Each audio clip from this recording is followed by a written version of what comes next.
ತೆಂಗಿನ ತೇರು ತೆಂಗಿನ ತೇರು ತೆಂಗಿನ ತೇರು.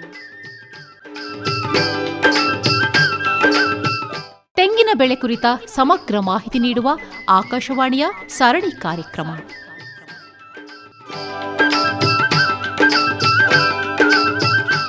ಇದು ಹಾಸನ ಆಕಾಶವಾಣಿ ಹಾಗೂ ತೋಟಗಾರಿಕೆ ಇಲಾಖೆಯ ತೆಂಗು ಸಂರಕ್ಷಣಾ ಬಾನುಲಿ ಅಭಿಯಾನ.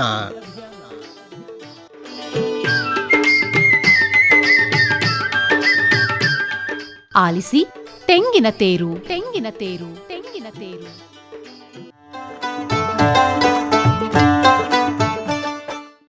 ಪ್ರೀತಿಯ ರೈತ ಬಾಂಧವರೇ, ತೆಂಗಿನ ತೇರು ಈಗಾಗಲೇ 9 ಕಾರ್ಯಕ್ರಮಗಳು ಮುಗಿದು ಇಂದು 10ನೆಯ ಕಂತು ಪ್ರಸಾರವಾಗ್ತಿದೆ.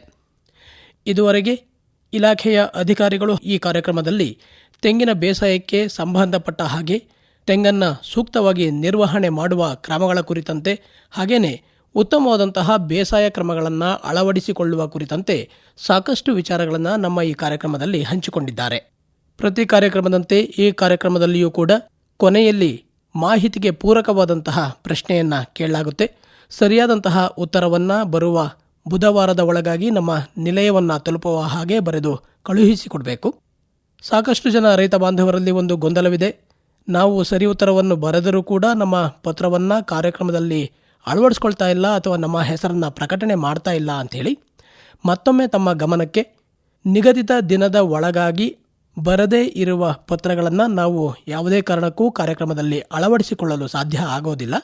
ಹಾಗಾಗಿ ಬುಧವಾರದ ಒಳಗಾಗಿ ನಿಮ್ಮ ಪತ್ರಗಳು ನಮ್ಮ ನಿಲಯವನ್ನು ತಲುಪಿದಲ್ಲಿ ಹಾಗೆ ನಿಮ್ಮ ಉತ್ತರಗಳು ಸರಿಯಾಗಿದ್ದಲ್ಲಿ ಖಂಡಿತವಾಗಿಯೂ ನಿಮ್ಮ ಪತ್ರಗಳನ್ನು ಪರಿಗಣಿಸ್ತೇವೆ, ನಿಮ್ಮ ಹೆಸರುಗಳನ್ನು ಕೂಡ ಪ್ರಕಟ ಮಾಡ್ತೇವೆ.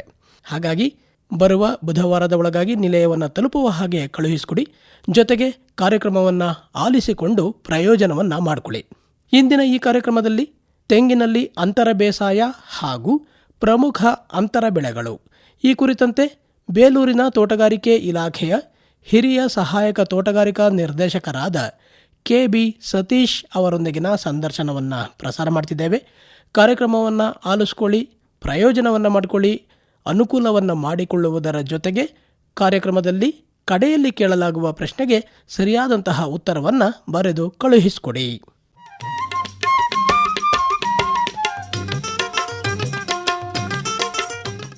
ಆತ್ಮೀಯ ಕೇಳುಗರೆ, ತಮ್ಮೆಲ್ಲರಿಗೂ ನಮಸ್ಕಾರ. ಇವತ್ತಿನ ಕಾರ್ಯಕ್ರಮಕ್ಕೆ ಸ್ವಾಗತ. ಇವತ್ತಿನ ಕಾರ್ಯಕ್ರಮದಲ್ಲಿ ತೆಂಗಿನಲ್ಲಿ ಅಂತರ ಬೇಸಾಯ ಹಾಗೂ ಪ್ರಮುಖ ಅಂತರ ಬೆಳೆಗಳನ್ನು ಕುರಿತು ಮಾಹಿತಿಯನ್ನು ಮಾಡಿಕೊಡಲಾಗುತ್ತೆ. ತೆಂಗಿನ ಬೆಳೆ ಏನಿದೆಯೋ ಇದು ನಮ್ಮ ಜಿಲ್ಲೆಯ ಪ್ರಮುಖವಾದಂತಹ ವಾಣಿಜ್ಯ ಬೆಳೆ. ಹೆಚ್ಚು ಪ್ರದೇಶದಲ್ಲಿ ತೆಂಗನ್ನು ಹಾಸನ ಜಿಲ್ಲೆಯಲ್ಲಿ ಬೆಳೆಯಲಾಗುತ್ತೆ. ತೆಂಗಿನಲ್ಲಿ ನಮ್ಮೆಲ್ಲರಿಗೂ ಗೊತ್ತಿದೆ, ಹೆಚ್ಚು ಅಂತರವನ್ನು ಇಟ್ಟು ಬೆಳೆದರೆ ಆ ಬೆಳೆ ಚೆನ್ನಾಗಿ ಬರುತ್ತೆ. ಹೆಚ್ಚು ಅಂತರವನ್ನು ಇಟ್ಟಂಥ ಸಂದರ್ಭದಲ್ಲಿ ಖಾಲಿ ಜಾಗ ಹೆಚ್ಚಾಗಿ ಉಳಿಯುತ್ತೆ. ಈ ಉಳಿದಂತಹ ಜಾಗದಲ್ಲಿ ತೆಂಗಿನ ಒಂದು ವಯೋಮಾನಕ್ಕೆ ಅನುಗುಣವಾಗಿ ಕೆಲವೊಂದಷ್ಟು ಬೆಳೆಗಳನ್ನು ನಾವು ಬೆಳೆದುಕೊಳ್ಬಹುದು. ಆರಂಭದ 5 ವರ್ಷಗಳ ಕಾಲದವರೆಗೆ ಒಂದು ಬೆಳೆಯನ್ನು ಬೆಳೆದರೆ 5ರಿಂದ 10 ವರ್ಷಗಳ ಕಾಲದವರೆಗೆ ಒಂದು ರೀತಿಯ ಬೆಳೆಯನ್ನು ಬೆಳೆದುಕೊಳ್ಬೇಕಾಗುತ್ತೆ. ಯಾಕೆ ಅಂತ ಹೇಳಿದರೆ ಆನಂತರದ ದಿವಸಗಳಲ್ಲಿ ತೆಂಗಿನ ತೋಟಗಳಲ್ಲಿ ನೆರಳು ಹೆಚ್ಚಾಗ್ತಾ ಹೋಗುತ್ತೆ. 10 ವರ್ಷದಿಂದ 20 ವರ್ಷಗಳವರೆಗೆ ನಾವು ಬೇರೆ ತರಹದ ಬೆಳೆಗಳನ್ನು ಬೆಳಿಬೇಕಾಗುತ್ತೆ. ನೆರಳನ್ನು ಹೆಚ್ಚು ಬೇಡ್ತಕ್ಕಂಥ ಬೆಳೆಗಳು ಇದಕ್ಕೆ ಸೂಕ್ತವಾಗಿರುತ್ತೆ. ಆನಂತರ 20 ವರ್ಷಗಳ ನಂತರ ಪುನಃ ಹೆಚ್ಚು ಬಿಸಿಲು ಬೀಳಲಿಕ್ಕೆ ಪ್ರಾರಂಭ ಆಗುತ್ತೆ. ಆ ಸಂದರ್ಭದಲ್ಲಿ ನಾವು ಮತ್ತೆ ಬೆಳೆ ಪರಿವರ್ತನೆಯನ್ನು ಮಾಡಿಕೊಳ್ಬೇಕಾಗುತ್ತೆ. ಹೀಗೆ ಬೇರೆ ಬೇರೆ ಹಂತಗಳಲ್ಲಿ ಯಾವ್ಯಾವ ಬೆಳೆಯನ್ನು ಬೆಳೆದುಕೊಳ್ಳಬಹುದು. ಈ ಬೆಳೆಗಳನ್ನು ಬೆಳೆದುಕೊಳ್ಳುವ ಮೂಲಕ ತೆಂಗಿನ ಜೊತೆಗೆ ನಾವು ಹೆಚ್ಚಿನ ಆದಾಯವನ್ನು ಹೇಗೆ ಮಾಡಿಕೊಂಡು ಆರ್ಥಿಕವಾಗಿ ಸಬಲರಾಗಬಹುದು ಅನ್ನುವಂಥ ವಿಚಾರಗಳನ್ನು ಇವತ್ತಿನ ಸಂಚಿಕೆಯಲ್ಲಿ ನಾವು ತಿಳಿದುಕೊಳ್ಳೋಣ. ಹೆಚ್ಚಿನ ಮಾಹಿತಿಯನ್ನು ಮಾಡಿಕೊಡ್ಲಿಕ್ಕಾಗಿ ನಮ್ಮೊಂದಿಗೆ ಇದ್ದಾರೆ ಬೇಲೂರಿನ ತೋಟಗಾರಿಕೆ ಇಲಾಖೆಯ ಹಿರಿಯ ಸಹಾಯಕ ತೋಟಗಾರಿಕಾ ನಿರ್ದೇಶಕರಾದ ಕೆ.ಬಿ. ಸತೀಶ್ ಅವರು. ಸರ್, ತಮಗೆ ನಮಸ್ಕಾರ, ಕಾರ್ಯಕ್ರಮಕ್ಕೆ ಸ್ವಾಗತ. ನಮಸ್ತೆ ಸರ್. ಈ ತೆಂಗಿನ ಬೆಳೆ ನಮ್ಮೆಲ್ಲರಿಗೂ ಕೂಡ ಗೊತ್ತಿದೆ, ಆದರೂ ಕೂಡ ಒಂದು ಸ್ಥೂಲವಾದಂಥ ಪರಿಚಯವನ್ನು ಮಾಡಿಕೊಡಿ ಸರ್. ತೆಂಗು ಭಾಳ ಮುಖ್ಯವಾದ ತೋಟಗಾರಿಕೆ ಬೆಳೆಗಳಲ್ಲಿ ಒಂದು. ಇದನ್ನು ಭಾರತದಲ್ಲಿ, ಅದರಲ್ಲಿ ನಮ್ಮ ಕರ್ನಾಟಕದಲ್ಲಿ ಕರಾವಳಿ ಮತ್ತು ಮಲೆನಾಡು ಪ್ರದೇಶದಲ್ಲಿ ವ್ಯಾಪಕವಾಗಿ ಬೆಳೀತಾ ಇರ್ತಕ್ಕಂಥ ಒಂದು ತೋಟದ ಬೆಳೆ. ತೆಂಗಿನ ಬೆಳಿಬೇಕಂದ್ರೆ ಮಣ್ಣಿನ ಹವಾಗುಣ ಮತ್ತು ಮಣ್ಣು ಭಾಳ ಮುಖ್ಯ. ಒಂದು ಹವಾಮಾನ ಹೇಗಿರಬೇಕಪ್ಪ ಅಂದರೆ ಒಂದು 25ರಿಂದ 30 ಡಿಗ್ರಿಯಷ್ಟು ಉಷ್ಣಾಂಶ ಇರಬೇಕು. ಮತ್ತು 1,000ದಿಂದ 2,000 ಮಿಲಿಮೀಟರ್ ಮಳೆ ಬೀಳ್ತಕ್ಕಂಥ ಪ್ರದೇಶವಾಗಿದೆ ತೆಂಗಿನ ಬೆಳೆಯಲಿಕ್ಕೆ ತುಂಬ ಉಪಯೋಗ ಆಗಿರ್ತದೆ. ಅದೇ ರೀತಿ ಮಣ್ಣು ತೆಂಗಿಗೆ ಕೆಂಪು ಮರಳು ಮಿಶ್ರಿತ ಮಣ್ಣು ಮತ್ತು ಆಳವಾಗಿ ಇರ್ತಕ್ಕಂಥ ಮಣ್ಣಾದರೆ ತುಂಬ ಒಳ್ಳೆಯದು. ಮತ್ತು ನೀರು ನಿಲ್ಲದೆ ಇರತಕ್ಕಂಥ ಅಂದರೆ ಜೌಗು ಪ್ರದೇಶ ಆಗಿರಬಾರ್ದು. ಕಪ್ಪು ಮಣ್ಣಾದರೆ ತೆಂಗಿಗೆ ಸೂಕ್ತವಲ್ಲ. ತೆಂಗನ್ನು ಬೆಳಿಬೇಕಂದ್ರೆ ಮಣ್ಣಿನ ಆಯ್ಕೆ ಮತ್ತು ಹವಾಗುಣನೂ ಕೂಡ ಭಾಳ ಮುಖ್ಯ. ಇದನ್ನು ಸಾಮಾನ್ಯವಾಗಿ ನಮ್ಮ ಮಲೆನಾಡು ಮತ್ತು ಅರೆಮೈದಾನ ಪ್ರದೇಶದಲ್ಲಿ ತುಂಬ ಉತ್ತಮವಾಗಿ ಮಾಡ್ತಕ್ಕಂಥ ಒಂದು ತೋಟಗಾರಿಕೆ ಬೆಳೆಗಳಲ್ಲಿ ಒಂದಾಗಿದೆ. ಇದರಲ್ಲಿ ತೆಂಗಲು ಕೂಡ ಸಾಕಷ್ಟು ತಳಿಗಳಿದೆ. ಇತ್ತೀಚಿನ ದಿನಗಳಲ್ಲಿ ಮೊದಲೇ ಹಳೆಯ ತಳಿಗಳಾದಂಥ ಒಂದು ಟಾಲ್ ವೆರೈಟೀಸ್ ಇತ್ತು, ಮತ್ತು ಡ್ವಾರ್ಫ್ ತಳಿಗಳಿದ್ದು, ಮತ್ತು ಇತ್ತೀಚೆಗೆ ಟಾಲ್ ಇಂಟು ಡ್ವಾರ್ಫ್ನ ಒಂದು ಇದು ಮಾಡಿ ಸಂಕರಣ ತಳಿಗಳನ್ನು ಕೂಡ ಇವಾಗ ನರ್ಸರಿಗಳಲ್ಲಿ ಸಿಗ್ತಾ ಇದೆ. ಟಾಲ್ ತಳಿಗಳು ಅಂದರೆ ನಮ್ಮ ಸ್ಥಳೀಯ ಒಂದು ವಾತಾವರಣಕ್ಕೆ ಅನುಕೂಲವಾಗ್ತಕ್ಕಂಥ ಅರಸೀಕೆರೆ ಟಾಲ್ ವೆರೈಟಿ ಅಥವಾ ತಿಪ್ಟೂರು ಟಾಲ್ ವೆರೈಟಿ, ಈ ತಳಿಗಳನ್ನ ನಮ್ಮ ಒಂದು ಹಾಸನ ಭಾಗದಲ್ಲಿ ಬೆಳೀತಕ್ಕಂಥದ್ದು ತುಂಬ ಯೋಗ್ಯ.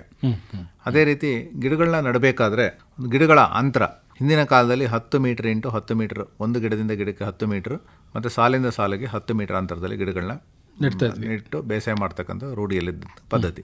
ಇತ್ತೀಚಿನ ದಿನಗಳಲ್ಲಿ ಇದನ್ನು 7.5 ಮೀಟರ್ ಇಂಟು 7.5 ಮೀಟರ್, ಅಂದರೆ ಸಾಲಿಂದ ಸಾಲಿಗೆ 7.5 ಮೀಟರ್, ಗಿಡದಿಂದ ಗಿಡಕ್ಕೆ 7.5 ಮೀಟರ್ ಅಂತರದಲ್ಲಿ ನಾವು ಗಿಡಗಳನ್ನ ನಾಟಿ ಮಾಡಿ ಬೆಳೀತಕ್ಕಂಥ ಪದ್ಧತಿ ಇತ್ತೀಚೆಗೆ ರೂಢಿಯಾಗ್ತಾ ಇದೆ. ಇಂಥ ಒಂದು ಸಾಲನ್ನು ಮಾರ್ಕ್ ಮಾಡೋದಂಥ ಸಂದರ್ಭದಲ್ಲಿ ಗುಂಡಿಗಳನ್ನೂ ಕೂಡ ವಿನ್ಯಾಸನ ತೆಗಿಬೇಕಾಗುತ್ತೆ. ಒಂದು ಗುಂಡಿಗಳನ್ನ ತೆಗಿಬೇಕಾದ್ರೆ ತೆಂಗಿನ ನಾಟಿ ಮಾಡ್ತಕ್ಕಂಥ ಗುಂಡಿಗಳಿಗೆ 1 ಮೀಟರ್ ಆಳ, 1 ಮೀಟರ್ ಅಗಲ, 1 ಮೀಟರ್ ಉದ್ದ, ಈ ಥರ ಗುಂಡಿಗಳನ್ನ ತೆಗೆದು ಗಿಡಗಳಲ್ಲಿ ಸೂಕ್ತವಾದ ಮೇಲಿನ ಮಣ್ಣು ಮತ್ತು ಅದಕ್ಕೆ ಬೇಕಾಗ್ತಕ್ಕಂಥ ಸಮ ಪ್ರಮಾಣದ ಒಂದು ಸಾವಯವ ಪದಾರ್ಥಗಳಾದ ದನದ ಗೊಬ್ಬರ ಅಂದರೆ ತಿಪ್ಪೆ ಗೊಬ್ಬರ, ಮತ್ತು ಬೇವಿನ ಹಿಂಡಿ, ಮತ್ತು ಕೆಲವು ರಾಸಾಯನಿಕ ಪದಾರ್ಥಗಳಾದಂಥ ಗೆದ್ದಲೆ ಬರ್ತಕ್ಕಂಥ ಇದನ್ನು ತಡಿಲಿಕ್ಕೆ ತಿಮೇಟ್ ಅಥವಾ ಮೆಲಾತೇನ್ ಅಂತಕ್ಕಂಥ ಪುಡಿ, ಇದನ್ನು ಮಿಶ್ರಣ ಮಾಡಿ ಆ ಗುಂಡಿನಲ್ಲಿ ತುಂಬಿಸಿ 1 ತಿಂಗಳ ಕಾಲ ಅದನ್ನು ಹಾಗೆ ಸೂರ್ಯನ ಕಿರಣಗಳಿಗೆ ಹರಡಿ, ಅಂದರೆ ಅದು ಸ್ವಲ್ಪ ಸೂರ್ಯನ ಕಿರಣಗಳ ಮೇಲೆ ಬೀಳಬೇಕು, ನೇರವಾಗಿ ಬಿದ್ದಂಥ ನಂತರ ಅದಕ್ಕೆ ಚೆನ್ನಾಗಿ ನೀರು ಕೊಟ್ಟು ನಂತರ ಗಿಡಗಳನ್ನ ನಾಟಿ ಮಾಡ್ತಕ್ಕಂಥದ್ದು ಒಳ್ಳೆಯದು. ಮತ್ತು ಗಿಡಗಳನ್ನ ನಾಟಿ ಮಾಡಿದ ನಂತರ ಪ್ರತಿ ಗಿಡಕ್ಕೆ ನಾವು ಪ್ರತಿ 2-3 ದಿನಗಳಿಗೊಮ್ಮೆ ನೀರನ್ನು ಕೊಡಬೇಕಾಗುತ್ತೆ. ನೀರಾವರಿ ಅವಶ್ಯಕತೆ ಭಾಳ ಇರ್ತದೆ. ಸೊ ಹಂಗಾಗಿ ನೀರನ್ನು ಕೊಡ್ತಕ್ಕಂಥದ್ದು ಭಾಳ ಉಪಯುಕ್ತ. ಇದನ್ನು ನೀರಾವರಿ ಪದ್ಧತಿನ ಒಂದು ಹನಿ ನೀರಾವರಿ ಪದ್ಧತಿ ಅಥವಾ ತುಂತುರು ನೀರಾವರಿ ಮೂಲಕ ನೀರನ್ನು ಕೊಟ್ಟರೆ ತುಂಬ ಉಪಯೋಗ ಆಗ್ತದೆ. ಮತ್ತು ಯಾವುದೇ ಕಾರಣಕ್ಕೂ ಗಿಡಗಳ ಬುಡದಲ್ಲಿ ನೀರು ನಿಲ್ದಂಗೆ ನೋಡ್ಕೋಬೇಕು. ಇದಾದ ನಂತರ ಒಂದು ತೆಂಗಿನ ಬೆಳೆಯಲ್ಲಿ ನಾವು ಗೊಬ್ಬರ ಮತ್ತು ಪೋಷಕಾಂಶಗಳ ನಿರ್ವಹಣೆ ಕೂಡ ಬಹಳ ಮುಖ್ಯ. ಸೊ ಗೊಬ್ಬರಗಳನ್ನ ಪ್ರತಿ ಗಿಡಕ್ಕೆ ನಾವು ಪ್ರತಿ ವರ್ಷದಲ್ಲಿ 2 ಬಾರಿ ಅಥವಾ 3 ಬಾರಿ ಕೊಡಬೇಕಾಗುತ್ತೆ. ಸಾವಯವ ಗೊಬ್ಬರಗಳಾದಂಥ ಕೊಟ್ಟಿಗೆ ಗೊಬ್ಬರ ಅಥವಾ ದನದ ಗೊಬ್ಬರವನ್ನು ಪ್ರತಿ ಒಂದು ಗಿಡಕ್ಕೆ 25-30 kg ಕೊಡಲೇಬೇಕು. ಇದ್ರ ಜೊತೆಗೆ ಬೇವಿನ ಹಿಂಡಿ, ಎರೆಹುಳು ಗೊಬ್ಬರ ಮತ್ತು ಕಾಂಪೋಸ್ಟು, ಹಸಿರೆಲೆ ಗೊಬ್ಬರ, ಇಂಥ ಗೊಬ್ಬರಗಳನ್ನ ಕೊಡೋದು ಕೂಡ ತುಂಬ ಸೂಕ್ತ. ಇದಲ್ಲದೆ ನಾವು ಕೆಲವೊಂದು ರಾಸಾಯನಿಕ ಪದಾರ್ಥಗಳನ್ನ ಕೂಡ ತೆಂಗಿಗೆ ಕೊಡಬೇಕಾಗುತ್ತೆ. ಸಾರಜನಕ, ರಂಜಕ, ಪೊಟ್ಯಾಷ್. ಸಾರಜನಕ ಒಂದು ಗಿಡಕ್ಕೆ ಅಂದರೆ ನಾವು ಈಗ ಗಿಡಗಳು ಒಂದು 4-6 ವರ್ಷ ಮೇಲ್ಪಟ್ಟಂಥ ಗಿಡಗಳಿಗೆ ನಾನು ಹೇಳ್ತಾ ಇದ್ದೀನಿ, 4-6 ವರ್ಷ ಮೇಲ್ಪಟ್ಟಂಥ ಗಿಡಗಳಿಗೆ ಪ್ರತಿ ಗಿಡಕ್ಕೆ 400 ಗ್ರಾಮ್ ಸಾರಜನಕ, 200 ಗ್ರಾಮ್ ರಂಜಕ ಮತ್ತು 600 ಗ್ರಾಮ್ ಪೊಟ್ಯಾಷ್, ಈ ಒಂದು ಪ್ರಮಾಣದ ರಸಗೊಬ್ಬರಗಳನ್ನ ಪ್ರತಿ ವರ್ಷದಲ್ಲಿ 2 ಬಾರಿ ಕೊಡಬೇಕಾಗುತ್ತೆ. ಗೊಬ್ಬರಗಳ ಆದ ನಂತರ ಕೆಲವೊಂದು ಹಸಿರೆಲೆ ಗಿಡಗಳನ್ನ ನಾವು ತೆಂಗಿನ ತೋಟದಲ್ಲಿ ಖಾಲಿ ಇರತಕ್ಕಂಥ ಜಾಗದಲ್ಲಿ ಬೆಳೆಸೋದ್ರಿಂದ ಕೂಡ ನಾವು ಏನು ವಾತಾವರಣದಲ್ಲಿ ನೈಸರ್ಗಿಕ ಸಿಗ್ತಕ್ಕಂಥ ಒಂದು ಸಾರಜನಕವನ್ನು ಭೂಮಿಗೆ ಸೇರಿಸ್ದಂಗೆ ಕೂಡ ಅನುಕೂಲ ಆಗ್ತದೆ. ಮತ್ತು ಇದು ಒಂದು ತೆಂಗಿನ ತೋಟಗಳಲ್ಲಿ ಸಾಕಷ್ಟು ಅಂತರ ಬೆಳೆಗಳನ್ನು ಕೂಡ ಬೆಳೀಲಿಕ್ಕೆ ಅವಕಾಶ ಇದೆ. ಅಂತರ ಬೆಳೆಗಳನ್ನು ನಾವಿಲ್ಲಿ ಬೆಳೆದುಕೊಳ್ಳಬೇಕಾಗುತ್ತೆ. ಯಾಕೆ ಅಂತಂದರೆ ಹೆಚ್ಚು ಜಾಗ ಖಾಲಿ ಇರುತ್ತೆ. ಆ ಕಾರಣಕ್ಕಾಗಿ ಅಂತರ ಬೆಳೆಗಳನ್ನು ನಾವು ಬೆಳೆದುಕೊಳ್ಳಬೇಕಾಗುತ್ತೆ. ಅಂತರ ಬೆಳೆಗಳನ್ನು ಬೆಳೆದುಕೊಳ್ಳುವ ಮೂಲಕ ಏನು ಖಾಲಿ ಜಾಗ ಇರುತ್ತೋ ಅದನ್ನು ಸದ್ಬಳಕೆ ಮಾಡಲಿಕ್ಕೆ ಅನುಕೂಲ ಆಗುತ್ತೆ. ಅದರ ಜೊತೆಗೆ ನಾವು ಹೆಚ್ಚಿನ ಆದಾಯವನ್ನು ಕೂಡ ಪಡೆಯಲಿಕ್ಕೆ ಸಾಧ್ಯ ಆಗುತ್ತೆ. ಬಹಳ ಮುಖ್ಯವಾಗಿ ಈ ತೆಂಗು ಅನ್ನುವಂಥದ್ದು ಸುದೀರ್ಘವಾದಂತಹ ಬೆಳೆ. ಅದ್ರ ಜೊತೆಗೆ ಅದು ತಕ್ಷಣ ನಮಗೆ ಫಸಲನ್ನು ಕೊಡೋದಿಲ್ಲ. ಕನಿಷ್ಠ ಅಂದರೂ ನಮಗೊಂದು 7 ವರ್ಷ ಬೇಕಾಗುತ್ತೆ. 7 ವರ್ಷದ ನಂತರ ಮತ್ತು 10 ವರ್ಷದ ನಂತರ ಅದು ಚೆನ್ನಾಗಿ ಫಸಲನ್ನು ಕೊಡ್ತಾ ಹೋಗುತ್ತೆ. ಹಾಗಾಗಿ ಈ 7 ವರ್ಷಗಳವರೆಗೆ ನಮ್ಮ ಜಮೀನನ್ನು ಏನು ತೆಂಗಿಗೆ ಹಾಕ್ಕೊಂಡಿರ್ತೀವೋ ಆವಾಗ ಬೇರೆ ತರಹದ ಆದಾಯವನ್ನು ಪಡೆದುಕೊಳ್ತಕ್ಕಂಥದ್ದು ಪ್ರತಿಯೊಬ್ಬ ಕೃಷಿಕರಿಗೂ ಕೂಡ ಮುಖ್ಯ ಆಗಿರುತ್ತೆ. ಈ ನಿಟ್ಟಿನಲ್ಲಿ ಹಂತ ಹಂತವಾಗಿ ಯಾವೆಲ್ಲ ಅಂತರ ಬೆಳೆಯನ್ನು ತೆಂಗಿನ ತೋಟಗಳಲ್ಲಿ ಮಾಡಬಹುದು ಅನ್ನುವಂಥದ್ದನ್ನು ತಿಳಿಸ್ಕೊಡಿ. ತೆಂಗಿನ ತೋಟಗಳಲ್ಲಿ ಮೊದಲಿಗೆ ನಾಟಿ ಮಾಡಿದ ಪ್ರಾರಂಭಿಕ ವರ್ಷದಿಂದ ಕನಿಷ್ಠ 6-7 ವರ್ಷಗಳವರೆಗೆ ಕೆಲವೊಂದು ಅಲ್ಪಾವಧಿ ಬೆಳೆಗಳಾದಂಥ ಕೃಷಿ ಬೆಳೆಗಳು, ಜೋಳ ಬೆಳಿಬೋದು, ರಾಗಿ ಬೆಳಿಬೋದು, ಹುರುಳಿ ಬೆಳಿಬೋದು, ಮತ್ತೆ ಕಡಲೆ, ಹಸಿ ಕಡಲೆ ಬೆಳಿಬೋದು, ಮತ್ತೆ ಅದಲ್ಲದೆ ತೋಟಗಾರಿಕೆ ತರಕಾರಿ ಬೆಳಿಬೋದು, ಟೊಮೊಟೊ ಬೆಳಿಬೋದು, ಬದನೆಕಾಯಿ, ಬೆಂಡೆಕಾಯಿ, ಈ ಥರ ಹಲವಾರು ವಿವಿಧ ಜಾತಿಯ ತರಕಾರಿ ಬೆಳೆಗಳನ್ನ ಬೆಳಿಬೋದು. ಇದ್ರ ಜೊತೆಗೆ ಹೂವಿನ ಬೆಳೆಗಳನ್ನು ಕೂಡ ನಾವು ಬೆಳೀಲಿಕ್ಕೆ ಅವಕಾಶ ಇದೆ. ಇವೆಲ್ಲವೂ ಕೂಡ ಅಲ್ಪಾವಧಿ ಬೆಳೆಗಳಾಗಿರೋದ್ರಿಂದ ಕೆಲವೊಂದು ಬೆಳೆಗಳು 3 ರಿಂದ 4 ತಿಂಗಳು ಇರ್ತದೆ, ಕೆಲವೊಂದು ಬೆಳೆಗಳು 1 ವರ್ಷ 2 ವರ್ಷ ಇರ್ತದೆ. ಸೊ ಇವೆಲ್ಲ ಅಲ್ಪಾವಧಿ ಬೆಳೆಗಳನ್ನ ನಾವು ಕನಿಷ್ಠ ಮೊದಲನೇ ಪ್ರಾರಂಭಿಕ ವರ್ಷದಿಂದ 6-7 ವರ್ಷಗಳವರೆಗೆ ಬೆಳೆಯಬಹುದು. ಈ ಬೆಳೆಗಳನ್ನ ಬೆಳೆಯೋದ್ರಿಂದ ಮಣ್ಣಿನ ಫಲವತ್ತತೆ ಹೆಚ್ಚಾಗ್ತದೆ. ಎರಡನೇದು, ಬೇಗ ಏನು ಆ ಪ್ರಮಾಣದಲ್ಲಿ ಏನು ತಾವು ತೆಂಗು ಇಳುವರಿ ಬರಬೇಕಾದ್ರೆ 6 ರಿಂದ 7 ವರ್ಷ ತಗೊಳ್ತದೆ ಅಂತ ಹೇಳ್ತೀವಲ್ಲ, ಆ ಸಮಯದಲ್ಲಿ ರೈತರಿಗೆ ಅಲ್ಪ ಆದಾಯವನ್ನು ಗಳಿಸಲಿಕ್ಕೆ, ಅಂದರೆ ಏನು ಇರ್ತಕ್ಕಂಥ ಜಾಗವನ್ನು ಸದ್ಬಳಕೆ ಮಾಡಿಕೊಂಡು ಕೆಲವೊಂದು ಆದಾಯವನ್ನು ಗಳಿಸಿ ಸ್ವಲ್ಪ ಖರ್ಚು ವೆಚ್ಚಗಳನ್ನ ತಗ್ಗಿಸ್ಲಿಕ್ಕೂ ಕೂಡ ಅವಕಾಶ ಇದೆ. 7 ವರ್ಷ ದಾಟಿದ ನಂತರ ಒಂದು ಸಲ ತೆಂಗಿನ ಮರಗಳು ಫಸಲಿಗೆ ಬಂತು ಅಂದ ನಂತರ ಈ ಒಂದು ತೆಂಗಿನ ತೋಟಗಳೇ ದೀರ್ಘಾವಧಿ ಬೆಳೆಗಳಾದಂಥ ಬಹುವಾರ್ಷಿಕ ಬೆಳೆಗಳಾದಂಥ ಕಾಳುಮೆಣಸನ್ನ ಬೆಳೆಯಕ್ಕೆ ಅವಕಾಶ ಇದೆ. ಕೋಕೋನ ಬೆಳಿಬೋದು, ಕಾಫಿನೂ ಕೂಡ ಬೆಳಿಬೋದು, ಮತ್ತು ನಿಂಬೆನೂ ಕೂಡ ಬೆಳಿಬೋದು. ಹಲವಾರು ಬಹುವಾರ್ಷಿಕಗಳನ್ನ ಬೆಳೀಲಿಕ್ಕೂ ಕೂಡ ಅವಕಾಶ ಇದೆ. ಕಾಳುಮೆಣಸನ್ನ ತೆಂಗಿನ ಮರಗಳಿಗೆ ಕೂಡ ಹತ್ತಿಸಿ ಬೆಳೀತಕ್ಕಂಥದ್ದು ಕೂಡ ಇದೆ. ಅದಲ್ಲದೆ ಮತ್ತೆ ತೆಂಗಿನ ಮರದ ಮಧ್ಯದಲ್ಲಿ ಸಿಗತಕ್ಕಂಥ ಅಂತರದಲ್ಲಿ ನಾವು ಕೆಲವೊಂದು ಬೇಗ ಬೆಳೀತಕ್ಕಂಥ ಒಂದು ಸಪೋರ್ಟಿಂಗ್ ಗಿಡಗಳನ್ನ ಬೆಳೆದು ಅಲ್ಲೂ ಕೂಡ ಕಾಳುಮೆಣಸನ್ನ ಹಬ್ಬಿಸ್ಲಿಕ್ಕೆ ಅವಕಾಶ ಇದೆ. ಇದಲ್ಲದೆ ಕೋಕೋನ ಬೆಳೆಯೋದ್ರಿಂದ ಏನಾಗ್ತದೆ ಅಂದರೆ ಇವತ್ತಿನ ದಿನಗಳಲ್ಲಿ ಆದಷ್ಟು ಸಾಕಷ್ಟು ತ್ಯಾಜ್ಯ ವಸ್ತುಗಳನ್ನ ಅದರಿಂದ ಪಡೀಬೋದು. ಮತ್ತು ಅದನ್ನು ಬಿಡತಕ್ಕಂಥ ಎಲೆ ಏನಿದೆ ಅಲ್ಲಿ ಬೇಗ ಕೊಳೆತು ಗೊಬ್ಬರ ಆಗ್ತದೆ. ಇದರಿಂದ ಮಣ್ಣಿನ ಫಲವತ್ತತೆ ಕೂಡ ಜಾಸ್ತಿ ಆಗ್ತದೆ. ಕೋಕೋ ಇದೆಯಲ್ಲ, ಕೋಕೋದಲ್ಲಿ ಕೂಡ ಅಧಿಕ ಲಾಭನ ಗಳಿಸಲಿಕ್ಕೆ ಕೂಡ ಆದಾಯನ ಗಳಿಸಲಿಕ್ಕೆ ಕೂಡ ಅವಕಾಶ ಇದೆ. ಮತ್ತು ಜಾಗವನ್ನು ಉತ್ತಮ ರೀತಿಯಲ್ಲಿ ಸದ್ಬಳಕೆ ಮಾಡ್ಕೋಬಹುದು. ಮತ್ತು ಇವತ್ತು ಕಾಫಿನೂ ಕೂಡ ತೆಂಗಿನ ತೋಟಗಳಲ್ಲಿ ಬೆಳೀತಾ ಇದ್ದಾರೆ. ಕೆಲವೊಂದು ಮೈದಾನ ಪ್ರದೇಶ ಕಾಫಿ ಬೆಳೀತಕ್ಕಂಥ ಒಂದು ಇದರಲ್ಲಿ ನಾವು ತೆಂಗಿನೇ ನೆರಳಾಗಿ ಆಧರಿಸಿ ಕಾಫಿ ಗಿಡಗಳನ್ನ ಕೂಡ ಬೆಳೀತಕ್ಕಂಥದ್ದು ಕಾಣ್ತಾ ಇದ್ದೀವಿ. ಸೊ ಇದು ಒಂದು ಉತ್ತಮವಾದ ಇದು. ಮತ್ತು ದೀರ್ಘಾವಧಿಯ ಆದಾಯನೂ ಕೂಡ ಗಳಿಸಲಿಕ್ಕೆ ಅವಕಾಶ ಇದೆ. ಇದಲ್ಲದೆ ಕೆಲವೊಂದು ಹಣ್ಣಿನ ಜಾತಿ ಗಿಡಗಳನ್ನೂ ಕೂಡ ನಾವು ತೆಂಗಿನ ತೋಟದಲ್ಲಿ ಅಂತರ ಬೆಳೆಯಾಗಿ ಬೆಳಿಬೋದು. ಬಾಳೆನ ಬೆಳಿಬೋದು, ಮತ್ತು ಅನಾನಸ್ ಬೆಳಿಬೋದು, ಪಪಾಯ ಬೆಳಿಬೋದು, ನುಗ್ಗೆ ಬೆಳಿಬೋದು. ಇವೆಲ್ಲವೂ ಕೂಡ ನಮ್ಮ ಒಂದು ಕರ್ನಾಟಕದ ವಾತಾವರಣಕ್ಕೆ ಸೂಕ್ತವಾದಂಥ ಒಂದು ಮಿಶ್ರ ಬೆಳೆಗಳು ಅಂತ ಹೇಳಿದ್ರೆ ತಪ್ಪಾಗಲಾರ್ದು. ಇದ್ರ ಜೊತೆಗೆ ಕೆಲವೊಂದು ನಮ್ಮ ಪಶು ಸಂಗೋಪನೆ ಅಂದರೆ ಏನು ನಾವು ದನ ಕರುಗಳನ್ನ ಸಾಕ್ತೀವಿ, ಅಲ್ಲಿ ಕೂಡ ದನ ಕರುಗಳಿಗೆ ಬೇಕಾಗ್ತಕ್ಕಂಥ ಮೇವಿನ ಬೆಳೆಗಳಾದಂಥ ನೇಪಿಯರ್ ಗ್ರಾಸು ಮತ್ತು ಕೆಲವೊಂದು ಹುಲ್ಲುಗಳನ್ನ ಕೂಡ ಬೆಳೀಲಿಕ್ಕೆ ಅವಕಾಶ ಇದೆ. ಇವೆಲ್ಲವೂ ಬೆಳೆಯೋದ್ರಿಂದ ಪಶುಗಳಿಗೆ ಆಹಾರ ಆಗ್ತದೆ. ಪಶುಗಳಿಂದ ಬರ್ತಕ್ಕಂಥ ಒಂದು ಸಗಣಿ ಮತ್ತು ಗಂಜಲ ಇದನ್ನು ಕೂಡ ನಮ್ಮ ತೋಟಗಳಲ್ಲಿ ಬಳಕೆ ಮಾಡೋದ್ರೆ ಸಾವಯವ ಪದಾರ್ಥಗಳನ್ನ ನಾವು ಮತ್ತೆ ಮರುಬಳಕೆ ಮಾಡ್ದಂಗೆ ಕೂಡ ಇದಾಗ್ತದೆ.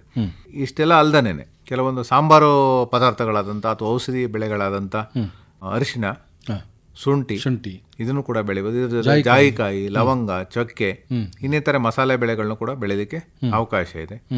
ಅಂದರೆ ನಾವು ಯಾವುದೇ ಒಂದು ಅಂತರ ಬೆಳೆಗಳನ್ನ ಬೆಳಿಬೇಕಾದ್ರೆ ಕೆಲವೊಂದು ನೆರಳಿನಲ್ಲಿ ಬೆಳೀತಕ್ಕಂಥ ಅಂತರ ಬೆಳೆಗಳಿದೆ, ಕೆಲವೊಂದು ಸ್ವಲ್ಪ ಬಿಸಿಲನ್ನ ಅವಲಂಬಿಸಿ ಬೆಳೀತಕ್ಕಂಥ ಬೆಳೆಗಳಿದೆ. ಸೊ ಇದನ್ನ ಆ ಒಂದು ವಾತಾವರಣಕ್ಕೆ ಸೂಕ್ತವಾದ ಬೆಳೆಗಳನ್ನ ರೈತರು ಆಯ್ಕೆ ಮಾಡ್ಕೊಂಡು ಬೆಳೀತಕ್ಕಂಥ ಸೂಕ್ತ. ಮತ್ತು ನಾವು ಮಾರ್ಕೆಟನ್ನು ನೋಡಬೇಕು. ಈಗಾಗಲೇ ನಮ್ಮಲ್ಲಿ ಏನಾಗ್ತದೆ, ಶುಂಠಿನೇ ಬೆಳೀತಕ್ಕಂಥ ರೈತರು ಎಲ್ಲರೂ ಶುಂಠಿನೇ ಹಾಕ್ತಕ್ಕಂಥದ್ದು ಅಥವಾ ಕಾಫಿ ಹಾಕ್ತಕ್ಕಂಥದ್ದು. ಇದಕ್ಕಿಂತ ಅವರು ಮಾರ್ಕೆಟಲ್ಲಿ ಯಾವುದೋ ಬೆಳೆಗಳಿಗೆ ಬೇಡಿಕೆ ಇದೆ, ಪಪಾಯ ಅಥವಾ ನುಗ್ಗೆ, ಕರಿಬೇವು, ನಿಂಬೆ ಇಂಥ ಒಂದು ಬೇರೆ ಬೇರೆ ಬೆಳೆಗಳಿಗೆ ಹೋದರೆ ಒಳ್ಳೆಯದು. ಕೆಲವೊಂದು ಸಂದರ್ಭದಲ್ಲಿ ಹೂಗಳಿಗೆ ಬೇಡಿಕೆ ಇದೆ, ಹಬ್ಬದ ಸೀಸನ್ ಹೂಗಳಿಗೆ ಬೇಡಿಕೆ ಇದೆ. ಅಂಥ ಒಂದು ಬೆಳೆಗಳನ್ನ ಆಯ್ಕೆ ಮಾಡೋದು ಬೆಳೀತಕ್ಕಂಥದ್ದು ಭಾಳ ಮುಖ್ಯ. ಈ ಎಲ್ಲ ಬೆಳೆಗಳನ್ನ ಬೆಳೆಯೋದ್ರಿಂದ ಸಾಕಷ್ಟು ಲಾಭಗಳು ಕೂಡ ಇದೆ. ಈ ಸಾಮಾನ್ಯವಾಗಿ ತೆಂಗಿನ ತೋಟಗಳಲ್ಲಿ ಯಾವ ಸಂದರ್ಭದಲ್ಲಿ ಹೆಚ್ಚು ನೆರಳಿರುತ್ತೆ ಅಂತಂದರೆ ಯಾವ ಒಂದು ವಯಸ್ಸಿನಲ್ಲಿ ಆ ಒಂದು ಸಂದರ್ಭದಲ್ಲಿ ಯಾವೆಲ್ಲ ನೆರಳಿನ ಬೆಳೆಗಳನ್ನು ಬೆಳೆದುಕೊಳ್ಬಹುದು? ಸಾಮಾನ್ಯವಾಗಿ ತೆಂಗಿನ ಮರಗಳು 7 ವರ್ಷ ದಾಟಿದ ನಂತರ ಒಂದು 20-22 ವರ್ಷದವರೆಗೆ ತುಂಬ ಉತ್ತಮವಾದ ನೆರಳಿರ್ತದೆ. ಅಂಥ ಒಂದು ಸಂದರ್ಭದಲ್ಲಿ ನಾವು ನೆರಳನ್ನ ಬೆಳತಕ್ಕಂಥ ಬೆಳೆಗಳಾದಂಥ ಒಂದು ಪಪಾಯ ಇರ್ಬೋದು ಅಥವಾ ಕಾಫಿನ ಬೆಳೀಲಿಕ್ಕೆ ಅವಕಾಶ ಇದೆ. ಬಾಳೆ ಬೆಳಿಬೋದು ಅಥವಾ ನುಗ್ಗೆ ಬೆಳಿಬೋದು ಅಥವಾ ಹೂವಿನ ಜಾತಿಗಳಾದಂಥ ಒಂದು ಸೇವಂತಿಗೆ ಹೂವನ್ನು ಬೆಳಿಬೋದು ಅಥವಾ ಗುಲಾಬಿ ಬೆಳಿಬೋದು. ಸಾಕಷ್ಟು ಹಲವಾರು ತೋಟಗಾರಿಕೆ ಬೆಳೆಗಳನ್ನ ಬೆಳಿಬೋದಾಗಿದೆ. ಬಹುಶಃ ತರಕಾರಿ ಅಥವಾ ಇನ್ನಿತರೆ ಬೆಳೆಗಳಾದಂಥ ಏನು ರಾಗಿ, ಜೋಳ ಇದೆಲ್ಲ ಪ್ರಾರಂಭಿಕ ಹಂತದಲ್ಲಿ ಬೆಳೀತಕ್ಕಂಥದ್ದು ಮುಖ್ಯ. ಇನ್ನು ಬಿಸಿಲು ಯಾವ ಸಂದರ್ಭದಲ್ಲಿ ಹೆಚ್ಚಾಗಿರುತ್ತೆ? ಬಿಸಿಲಿನಲ್ಲಿ ನಾವು ಯಾವ್ಯಾವ ಬೆಳೆಗಳನ್ನು ಅದೇ ನಾವು ಹೇಳಿದಂಗೆ ಪ್ರಾರಂಭಿಕ 10 ವರ್ಷಗಳವರೆಗೆ ಬಿಸಿಲು ಚೆನ್ನಾಗಿ ಬೀಳ್ತದೆ. ಭೂಮಿ ಬೀಳೋದ್ರಿಂದ ಅಲ್ಲಿ ಕೆಲವರು ಏನು ಮಾಡ್ತಾರೆ, ತರಕಾರಿ ಬೆಳೆಗಳಲ್ಲಿ ಕಲ್ಲಂಗಡಿ ಬೆಳಿಬೋದು, ಕರ್ಬೂಜ ಬೆಳಿಬೋದು ಅಥವಾ ಇನ್ನಿತರ ಬಳ್ಳಿ ಜಾತಿಗಳಾದಂಥ ಕುಂಬಳ, ಸೋರೆ, ಹಾಗಲ, ಹೀರೆಕಾಯಿ ಯಾವುದೇ ರೀತಿಯಾದ ತರಕಾರಿ ಬೆಳೆಗಳನ್ನು ಕೂಡ ಬೆಳೀಲಿಕ್ಕೆ ಒಳ್ಳೆ ಅವಕಾಶ ಇದೆ. ಆ ಜಾಗವನ್ನು ಸದ್ಬಳಕೆ ಮಾಡಿಕೊಂಡು ತರಕಾರಿ ಅಥವಾ ಹೂವು ಹಣ್ಣುಗಳನ್ನ ಬೆಳೆದಿದ್ದರೆ ರೈತರಿಗೆ ಬೇಗನೆ ಆದಾಯನ ಗಳಿಸ್ಲಿಕ್ಕೆ ಅವಕಾಶ. ಯಾಕೆ ತೆಂಗು ಒಂದ್ಸಲ ನಾವು ಗಿಡ ನಾಟಿ ಮಾಡಿದ್ಮೇಲೆ ಅದು ಫಸಲಿ ಬರಬೇಕಂದ್ರೆ 7 ವರ್ಷ ಬೇಕು. ಸೊ 7 ವರ್ಷದವರೆಗೆ ನಾವು ಆದಾಯನ ಕಾಯೋಕ್ಕಿಂತ ಬೇಗ ಆದಾಯವನ್ನು ಗಳಿಸ್ಬೋದು. ಮತ್ತು ನಾವು ಬೆಳೆ ಬೆಳೆದ್ರೆ ಮಣ್ಣಿನ ಫಲವತ್ತತೆಯನ್ನು ಕೂಡ ಕಾಪಾಡ್ಬೋದು. ಯಾಕೆಂದರೆ ಈ ಏನು ನಾವು ಬೆಳೆ ಬೆಳಿತೀವಿ, ಬೆಳೆಯಿಂದ ಬರ್ತಕ್ಕಂಥ ತ್ಯಾಜ್ಯ ವಸ್ತುಗಳನ್ನ ಅಲ್ಲೇ ಮರುಬಳಕೆ ಮಾಡೋದ್ರಿಂದ ಮಣ್ಣಿನ ಫಲವತ್ತತೆಯೂ ಕೂಡ ಜಾಸ್ತಿ ಆಗುತ್ತೆ, ಮತ್ತು ಮಣ್ಣಿನ ತೇವಾಂಶನೂ ಕೂಡ ಕಾಪಾಡ್ಬೋದು ಅನ್ನೋ ದೃಷ್ಟಿನಲ್ಲಿ ಕೆಲವೊಂದು ಮಿಶ್ರ ಬೆಳೆಗಳನ್ನ ಬೆಳೆಯೋದು ಒಳ್ಳೆಯದು. ಈ ತೆಂಗಿನಲ್ಲಿ ಬೆಳೆಯಬಹುದಾದಂತಹ ವಿವಿಧ ಅಂತರ ಬೆಳೆಗಳೇನಿದ್ದಾವೋ ಇವುಗಳನ್ನು ಬೆಳೆದುಕೊಳ್ಳಿಕ್ಕೆ ತೋಟಗಾರಿಕೆ ಇಲಾಖೆಯಿಂದ ಏನೆಲ್ಲ ಸೇವಾ ಸೌಲಭ್ಯಗಳು ದೊರಕುತ್ತೆ? ಇತ್ತೀಚಿನ ದಿನಗಳಲ್ಲಿ ಇಲಾಖೆಯಿಂದ ಸಾಕಷ್ಟು ಸವಲತ್ತುಗಳನ್ನ ಕೊಡ್ತಾ ಇದ್ವಿ. ತೆಂಗಿನ ಗಿಡಗಳನ್ನ ಬೆಳಿಲಿಕ್ಕೆ ನಾವು ಇಲಾಖೆಯಿಂದ ಯೋಜನೆಯನ್ನು ರೂಪಿಸಿಕೊಂಡು ಸಹಾಯಧನವನ್ನು ಒಂದು ಪ್ರದೇಶ ವಿಸ್ತರಣೆ ಕಾರ್ಯಕ್ರಮದಲ್ಲಿ ಕೂಡ ಪ್ರತಿಯೊಂದು ತೆಂಗಿನ ಗಿಡಗಳಿಗೆ 300 ರೂಪಾಯಿವರೆಗೂ ಕೂಡ ಇಲಾಖೆಯಿಂದ ಒಂದು ಸವಲತ್ತು ಸಿಗ್ತಾ ಇದೆ. ಮತ್ತು ತೆಂಗು ಅಭಿವೃದ್ಧಿ ಮಂಡಳಿ ಯೋಜನೆಯನ್ನು ಕೂಡ ಅವರು ಹೊಸದಾಗಿ ತೆಂಗಿನ ತೋಟಗಳನ್ನ ಮಾಡಲಿಕ್ಕೆ ಕೂಡ ಅವಕಾಶ ಇದೆ. ಹೊಸದಾಗಿ ತೆಂಗಿನ ತೋಟಗಳನ್ನ ಮಾಡಿದಂಥ ರೈತರಿಗೆ 1 ಎಕರೆಗೆ 28,000 ರೂಪಾಯಿವರೆಗೂ ಸಹಾಯಧನವನ್ನು ಪಡೀಲಿಕ್ಕೆ ಅವಕಾಶ ಇದೆ.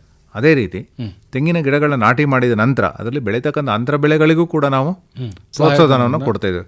ತರಕಾರಿನ ಬೆಳೀತಕ್ಕಂಥ ರೈತರಿಗೆ 1 ಎಕರೆ ಪ್ರದೇಶದ ತರಕಾರಿ ಬೆಳೆದ್ರೆ ತೆಂಗಿನ ತೋಟದಲ್ಲಿ 4,000 ರೂಪಾಯಿವರೆಗೂ ಪ್ರೋತ್ಸಾಹಧನವನ್ನು ಕೊಡ್ತೇವೆ.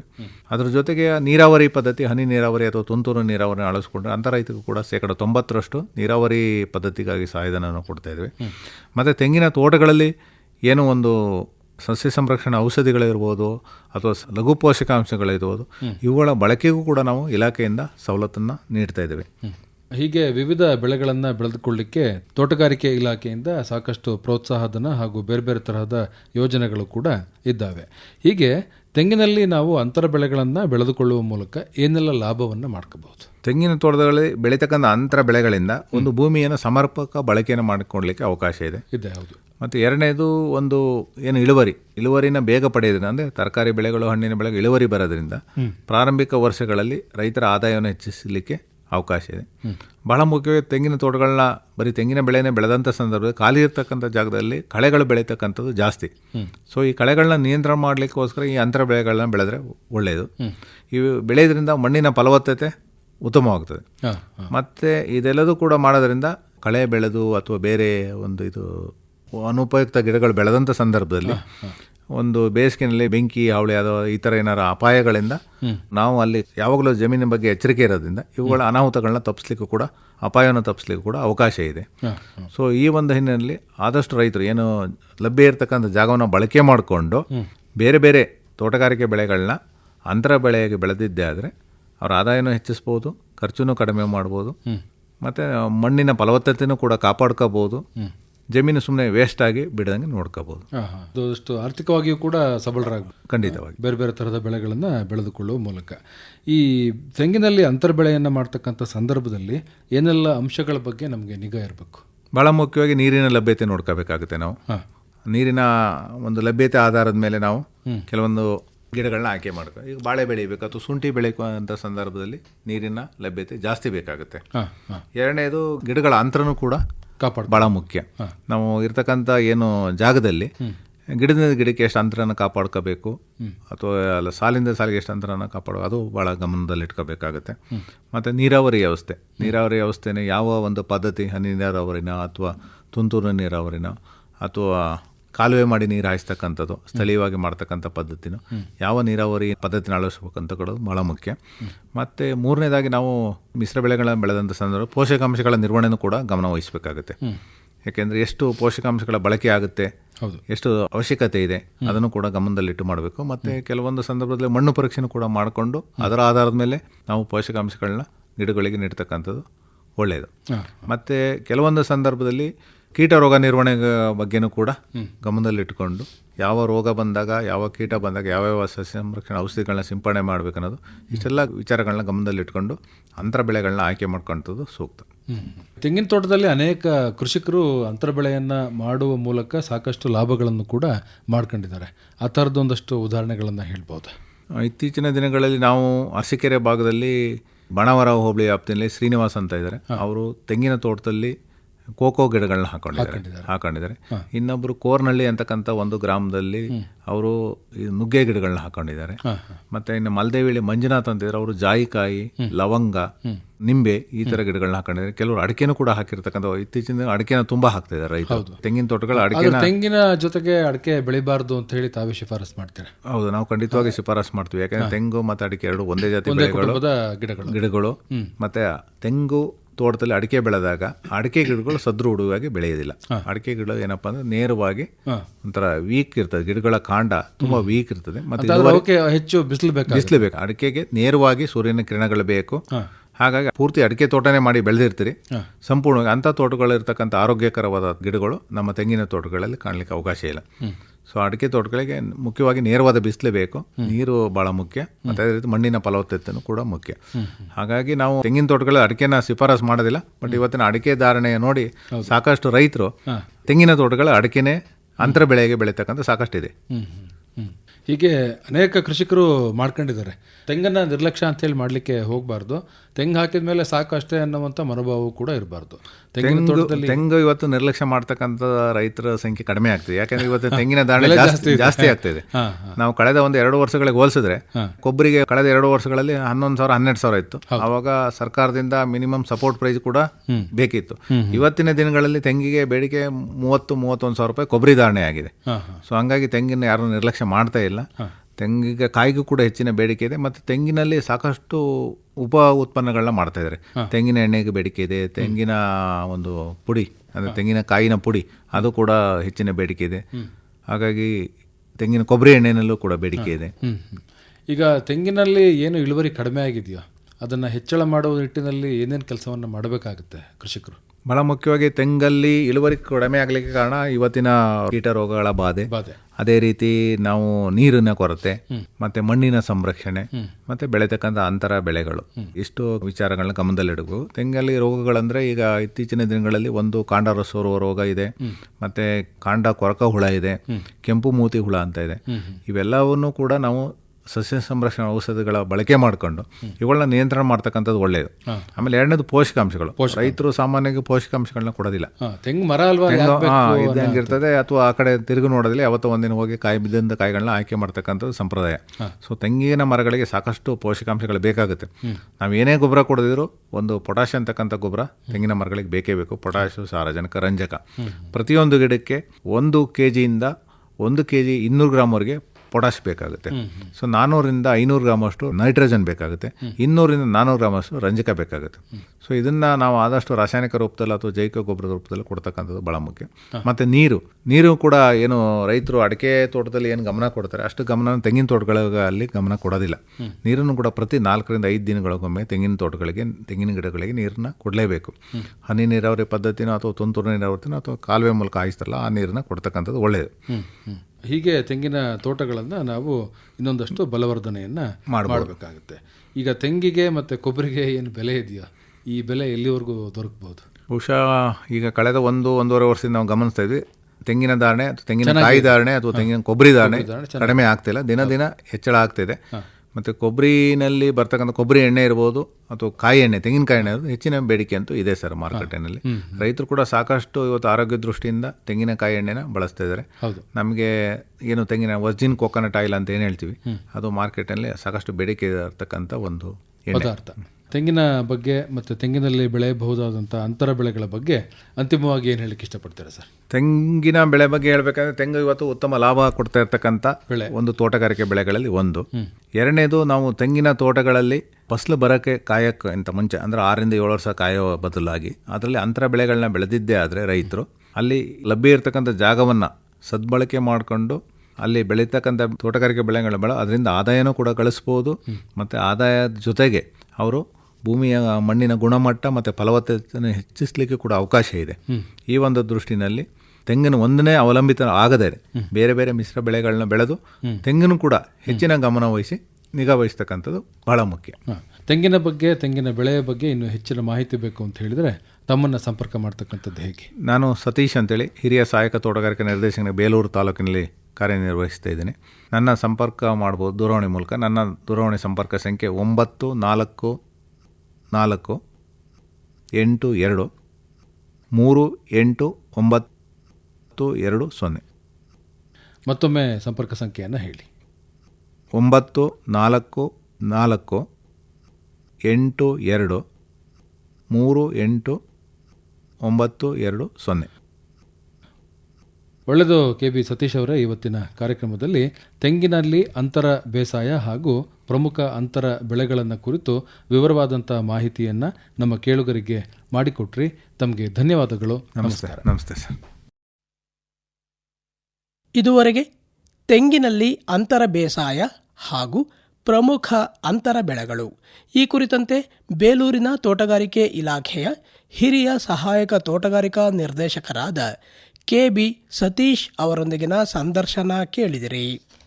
ರೈತ ಬಾಂಧವರೇ, ಇದೇ ಸರಣಿಯ ನಮ್ಮ ಮುಂದಿನ ಕಾರ್ಯಕ್ರಮದಲ್ಲಿ ತೆಂಗು ಬೆಳೆಯಲ್ಲಿ ಕಂಡುಬರುವ ಪ್ರಮುಖ ರೋಗಗಳು ಹಾಗೂ ಅವುಗಳ ನಿಯಂತ್ರಣಾ ಕ್ರಮಗಳು ಈ ಕುರಿತಂತೆ ಅರಸೀಕೆರೆ ತಾಲೂಕು ಬೋರನಕೊಪ್ಪಲಿನಲ್ಲಿರುವ ತೋಟಗಾರಿಕಾ ಸಂಶೋಧನಾ ಕೇಂದ್ರದ ವಿಷಯ ತಜ್ಞರಾದ ಡಾಕ್ಟರ್ ಸುದರ್ಶನ್ ಅವರೊಂದಿಗಿನ ಸಂದರ್ಶನವನ್ನು ಆಲಿಸಬಹುದು.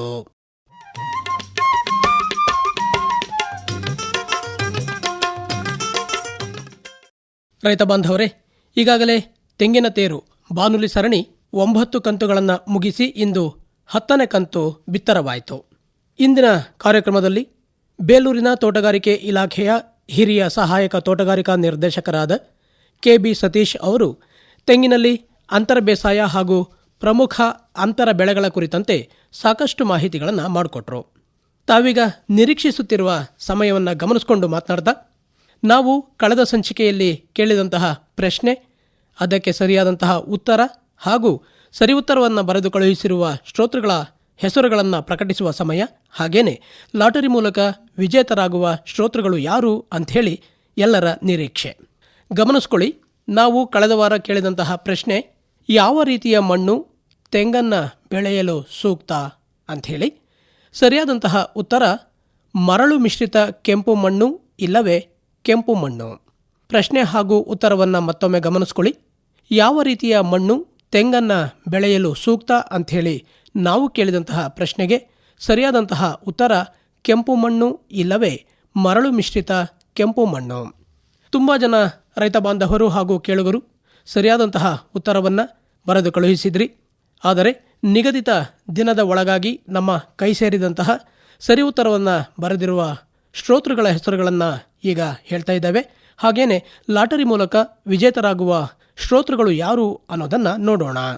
ಚಿಕ್ಕಮಗಳೂರು ತಾಲೂಕು ಚಿಕ್ಕ ಕುರುಬರಹಳ್ಳಿಯ ಸುಜಾತ ದಿವಾಕರ್, ಬೇಲೂರು ತಾಲೂಕು ರಾಮೇನಹಳ್ಳಿಯ ವೇದಮೂರ್ತಿ, ಬೇಲೂರು ತಾಲೂಕು ಹೆಬ್ಬಾಳು ಗ್ರಾಮದ ಅನ್ನಪೂರ್ಣ, ಹಾಸನ ತಾಲೂಕು ಮಡೇನೂರಿನ ಭಾರತಿ, ಅರಸೀಕೆರೆ ತಾಲೂಕು ಹೋರಿ ಮಂಗಳಾಪುರದ ಎನ್ ನಾಗರಾಜು, ಹಾಸನ ತಾಲೂಕು ನಿಟ್ಟೂರು ಗ್ರಾಮದ ತೀರ್ಥಾವತಿ, ಬೇಲೂರು ತಾಲೂಕು ರಾಮೇನಹಳ್ಳಿಯ ಹರೀಶ್ ಕುಮಾರ್, ಹಾಸನ ತಾಲೂಕು ಶಾಂತಿ ಗ್ರಾಮದ ಜಿಎನ್ ಜಯರಾಜು, ಚಿಕ್ಕಮಗಳೂರು ಜಿಲ್ಲೆ ಎನ್ನಾರ್ಪುರ ತಾಲೂಕು ಮೆಲ್ಪಾಪ್ ಅಂಚೆಯ ಲೋಕೇಶ್ ಕುಂಜಳ್ಳಿ, ಅರಸೀಕೆರೆಯ ಕೆಎಚ್ಬಿ ಎಕ್ಸ್ಟೆನ್ಷನ್ನ ಎಂ ಬಸವರಾಜು, ಹಾಸನ ತಾಲೂಕು ತಮ್ಲಾಪುರದ ಶ್ರದ್ಧಾ ಎಚ್ಡಿ, ಅರಸೀಕೆರೆ ತಾಲೂಕು ಕಾಮಸಮುದ್ರದ ಕೆಜಿ ನಿರಂಜನಮೂರ್ತಿ, ಗೋಕಾಕ್ ತಾಲೂಕು ಕಿಲ್ಲಾ ಗ್ರಾಮದ ಕುಶಾ ರಾಮಕೃಷ್ಣ ಬಸರ್ಗಿ, ಬೇಲೂರು ತಾಲೂಕು ಅಡಗೂರಿನ ಡಿ ಧರಣೇಂದ್ರ, ಬೇಲೂರು ತಾಲೂಕು ಬಾರೆಮನೆಯ ಹೆಚ್.ಇ. ಭಾಗೀರಥಿ ಹಾಗೂ ಬೇಲೂರು ತಾಲೂಕು ತೆಂಡೇಕೆರೆಯ ಟಿ.ಡಿ. ತಮ್ಮಣ್ಣಗೌಡ. ಸರಿಯಾದಂತಹ ಉತ್ತರವನ್ನು ನಮಗೆ ನಿಗದಿತ ದಿನದ ಒಳಗಾಗಿ ತಲುಪುವ ಹಾಗೆ ಕಳುಹಿಸಿಕೊಟ್ಟ ಈ ನಮ್ಮೆಲ್ಲ ಶ್ರೋತೃಗಳಿಗೆ ಧನ್ಯವಾದಗಳು. ಇನ್ನು ಲಾಟರಿ ಮೂಲಕ ಆಯ್ಕೆಯಾದಂತಹ ವಿಜೇತ ಶ್ರೋತೃಗಳ ಹೆಸರನ್ನು ಗಮನಿಸೋದಾದರೆ ಅರಸೀಕೆರೆ ತಾಲೂಕು ಕಾಮಸಮುದ್ರದ ಕೆಜಿ ನಿರಂಜನಮೂರ್ತಿ ಹಾಗೂ ಚಿಕ್ಕಮಗಳೂರು ತಾಲೂಕು ಚಿಕ್ಕ ಕುರುಬರಹಳ್ಳಿಯ ಸುಜಾತ ದಿವಾಕರ್.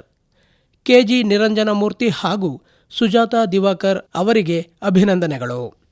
ರೈತ ಬಂಧುವರೇ, ಇಂದಿನ ಕಾರ್ಯಕ್ರಮಕ್ಕೆ ಪೂರಕವಾದಂತಹ ಪ್ರಶ್ನೆಯನ್ನು ಗಮನಿಸಿಕೊಳ್ಳಿ. ತೆಂಗು ಅಭಿವೃದ್ಧಿ ಮಂಡಳಿ ಯೋಜನೆ ವತಿಯಿಂದ ಹೊಸ ತೆಂಗಿನ ತೋಟಗಳನ್ನು ಮಾಡಲು 1 ಎಕರೆಗೆ ಎಷ್ಟು ಸಹಾಯಧನವನ್ನು ನೀಡಲಾಗುತ್ತದೆ ಅನ್ನೋದು. ಈ ವಿಚಾರವಾಗಿ ಬೇಲೂರಿನ ತೋಟಗಾರಿಕೆ ಇಲಾಖೆಯ ಹಿರಿಯ ಸಹಾಯಕ ತೋಟಗಾರಿಕಾ ನಿರ್ದೇಶಕರಾದ ಕೆ.ಬಿ. ಸತೀಶ್ ಅವರು ತೆಂಗಿನಲ್ಲಿ ಅಂತರ ಬೇಸಾಯ ಹಾಗೂ ಪ್ರಮುಖ ಅಂತರ ಬೆಳೆಗಳ ವಿಷಯವನ್ನು ಮಾತನಾಡುವ ಸಂದರ್ಭದಲ್ಲಿ ಇಲಾಖೆಯಿಂದ ದೊರೆಯುವ ಸಹಾಯಧನ ಹಾಗೂ ಸೇವಾ ಸೌಲಭ್ಯಗಳ ಕುರಿತು ವಿಚಾರಗಳನ್ನು ಹಂಚಿಕೊಳ್ಳುವ ಸಂದರ್ಭದಲ್ಲಿ ಈ ಒಂದು ಮಾಹಿತಿಯನ್ನು ಪ್ರಸ್ತಾಪ ಮಾಡಿದ್ದಾರೆ. ಮತ್ತೊಮ್ಮೆ ಗಮನಿಸಿಕೊಳ್ಳಿ ಪ್ರಶ್ನೆಯನ್ನು. ತೆಂಗು ಅಭಿವೃದ್ಧಿ ಮಂಡಳಿ ಯೋಜನೆಯ ವತಿಯಿಂದ ಹೊಸ ತೆಂಗಿನ ತೋಟಗಳನ್ನು ಮಾಡಲು 1 ಎಕರೆಗೆ ಎಷ್ಟು ಸಹಾಯಧನವನ್ನು ನೀಡಲಾಗುತ್ತದೆ? ನಿಮ್ಮ ಸರಿಯಾದಂತಹ ಉತ್ತರಗಳು ಬರುವ ಬುಧವಾರದ ಒಳಗಾಗಿ ನಮ್ಮ ನಿಲಯವನ್ನು ತಲುಪುವ ಹಾಗೆ ಕಳುಹಿಸಿಕೊಡಿ.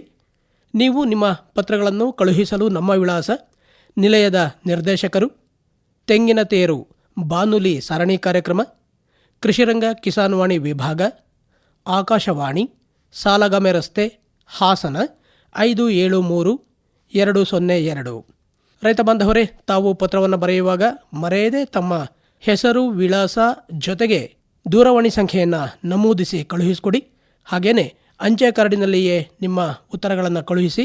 ಜೊತೆಗೆ ಒಬ್ಬರೇ ಶ್ರೋತೃಗಳು 4 ಹೆಸರುಗಳಲ್ಲಿ ವಿವಿಧ ವಿಳಾಸಗಳ ಹೆಸರನ್ನು ಸೂಚಿಸಿ ಪತ್ರಗಳನ್ನು ಬರೆಯುತ್ತಿದ್ದೀರಿ. ಬೇರೆ ಶ್ರೋತೃಗಳಿಗೂ ಅವಕಾಶಗಳನ್ನು ಮಾಡಿಕೊಡಿ ಅಂತ ಹೇಳ್ತಾ, ಗಮನಿಸ್ಕೊಳ್ಳಿ, ತೆಂಗಿನತೇರು ಬಾನುಲಿ ಸರಣಿ ಕಾರ್ಯಕ್ರಮದ 10ನೇ ಕಂತಿನ ಪ್ರಶ್ನೆಯನ್ನು ಈಗ ಕೇಳಿದ್ದೇವೆ. ಸರಿಯಾದಂತಹ ಉತ್ತರವನ್ನು ಬರುವ ಬುಧವಾರದ ಒಳಗಾಗಿ ನಮ್ಮ ನಿಲಯವನ್ನು ತಲುಪುವ ಹಾಗೆ ಕಳುಹಿಸಿಕೊಡಿ ಅಂತ ಹೇಳ್ತಾ, ಮತ್ತೆ ಮುಂದಿನ ಕಾರ್ಯಕ್ರಮದಲ್ಲಿ ಭೇಟಿಯಾಗೋಣ.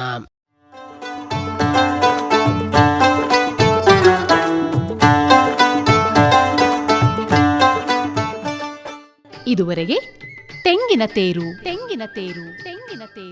ತೆಂಗಿನ ಬೆಳೆ ಕುರಿತ ಸಮಗ್ರ ಮಾಹಿತಿ ನೀಡುವ ಆಕಾಶವಾಣಿಯ ಸರಣಿ ಕಾರ್ಯಕ್ರಮ ಮೂಡಿಬಂತು.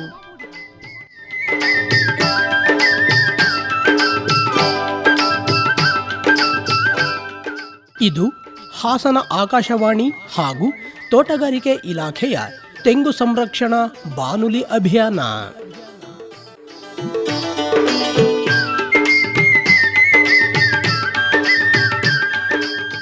ಪ್ರಸ್ತುತಪಡಿಸಿದವರು ಅರಕಲಗೂಡು ವಿ ಮಧುಸೂದನ್. ನೆರವು ಗೋರಾ ರವಿಶಂಕರ್.